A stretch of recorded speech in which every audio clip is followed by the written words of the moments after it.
Starp divām košām, ugunīgām, spilgtām dāmām, cienījamie skatītāji, es vismaz vizuāli izskatos kā pelēkais zvirbulis.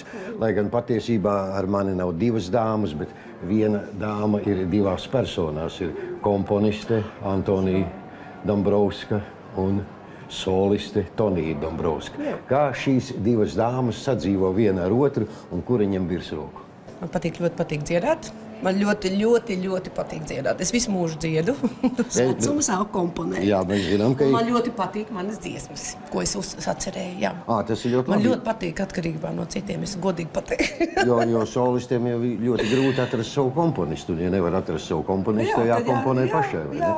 Bet, ja tad runājam par to dziedāšanu, pagriežam to laika ratu mazliet atpakaļ, vai džesi tūs, vai šitai šlāgers tūs? Vai jūs bieži ejat tai vietai pretī operai? Tur bija tāds kroks un faktiski visi jau tie smalkie mūziķi un dziedātāji savukārt un jūs atceraties tādā kompānijā. Mēs arī mums ir video materiāli, mēs varam apskatīties. Zaļo mežu pasakās, Marta beju trakulīgās algās, sarkans astas iets un punkurs mās. Marta beju trakulīgās algās, sarkans astas iets un punkurs mās. Mūzika skan, un šajās balsīs tevi dzirdu es, kad vietulība vārds. Paldies tev par mūziku, ko devi, un par to, ka tu pie manis nāc. Jā, es ilgus gadus nostrādāju, tad, kad man bērniņi bija maziņi, un tad es strādāju Lielajā Rīgā un izdziedājos ļoti daudz, visādi pasaules mūziku, un kad vienkārši tāds laimīgs mūžs, es daudz esmu dziedājis, un pretim operē, jā, tur bija savā laikā, padomu laikā bija Intūrista restorāns vislielākais, un brauca dažādu tautību cilvēku, un vajadzēja dziedāt visādās valodās.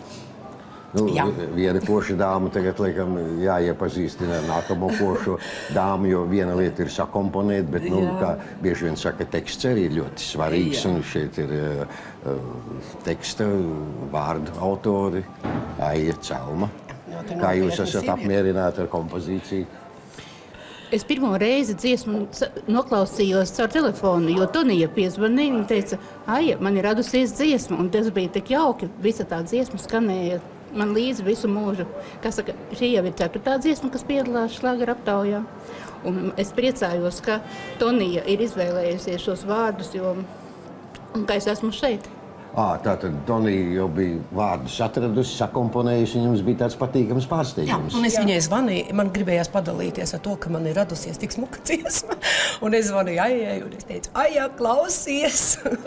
Un es uz sintezātoru noliku telefonu un dziedāju viņai. Jā, šīs dziesmas nosaukums, ko jūs piedāvājat Ziemas aptaujas posmā, ir Es tevi šonakt uzlūkšu uz deju. Ja pēc nosaukuma es saprotu, ka tā ir dāmu deja, vai ne? Tātad acīm redzot dāmu deja. Dāmai vajag kādu kungu, kur uzlūgt, vai šis ir tas kungs, kur jūs esat uzlūgusi? Jā, viņš mums palīdzēja. Tas ir tas kungs, ko es uzlūdzu. Bet es ļoti gribu pateikties, paldies, ka es esmu šeit, pateikties savām, man ir 2 eņģelīši, man ir 2 meitas, man ir kolosāls meitas, lielas jau, arī dzied, man ir Znots un Māra meita un Znots Dimitrijs, kas ir mūziķi. Viņiem ir grupa Karmfrī, un man vecākā meitiņa Agata ir uzņēmēja, kas man sponsorēja visus šos ierakstus un visu. Un jaunākā meitiņa Māra man atsūtīja uz šlāgera aptavu manu dziesmiņu, jo viņas nolēma, viņa teica, māmu, kāpēc tu nevari pamēģināt? Kāpēc visi var un tu nevari? Es visu mūžu esmu nodziedājis, un visu laiku, varbūt es televizorā neesmu dziedājis, bet visu savu apzinīgo mūžu.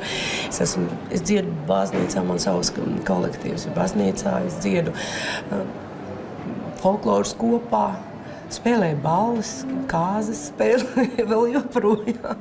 Es varu pateikt tā, jebkuram autoram viņa darbs ir kā bērns, un ir grūti pateikt, kurš bērns ir labāks, bet šobrīd mums ar Toniju šī dziesma, es vispār esmu sajūsmā par viņas izpildījumu un par viņas balsi. Un es citu nemaz iedomāties nevarēju. Un man prieks, ka viņi izvēlējās manus vārdus. Es vairāk uzskatu, ka tie dziesmu teksti, jo es jau iekšā dziedu melodiju. Man rakstās pie melodijas, tikai es nemāku pierakstīt notīm. Un tā kā man teiks jau kādreiz arī pirmajā šlāgeraptaujā piedalījās, kas bija Brīvdabas muzejā, viņš šobrīd nav klāt, bet viņš ir šobrīd ar mums šeit un ar mūsu dziesmu. Jā, un kā jums ar šīm divām ugunīgajām dāmām ir? Man ļoti patīk vispār gan romantiskas dziesmas, gan ugunīgas dāmas. Nu, es domāju, lai šī romantiskā dziesma, ko izpilda ugunīgas dāmas, lai sāk savu skanējumu mūsu ziemas aptaujas posmā.